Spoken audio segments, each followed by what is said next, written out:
अस्सलाम वालेकुम रहमतुल्लाहि व बरकातुहू। सवाल भेजने वाले हैं मोहम्मद अदरीस। पूछते हैं, मुफ्ती साहब, एहतलाम और हैज़ इन दोनों से गुस्ल फ़र्ज हो जाता है, मगर एहतलाम से रोज़ा नहीं टूटता लेकिन हैज़ से रोज़ा टूट जाता है।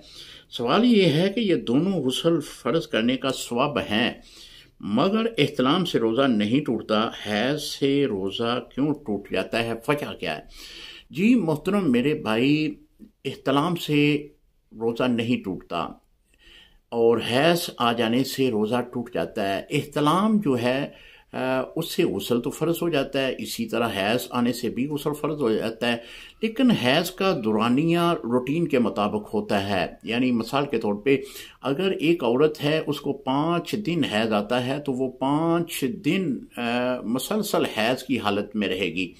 तो इस सूरत में ये है कि वो इतना जो है नापाकी की सूरत में रहेगी, तो उसका जो है रोज़ा है उसको ना रखने का अल्लाह की तरफ से हुक्म है कि रोज़ा जो है उसकी कदा कर ले।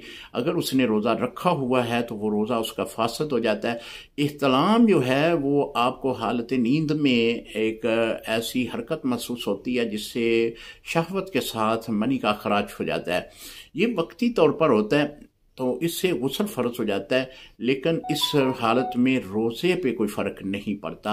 ये बड़ी वजह है। यानी हैज़ का दुरानिया जो है वो चूँकि 5 दिन कम से कम जो है वो तीन दिन है और ज़्यादा से ज़्यादा 10 दिन है। दुरानिया लंबा है, इस बिना पे रोज़ा जो है वो ना रखने का हुक्म है। रोज़ा रखा हुआ है तो रोज़ा फासद हो जाएगा, जबकि एहतलाम में ऐसी सूरत नहीं है।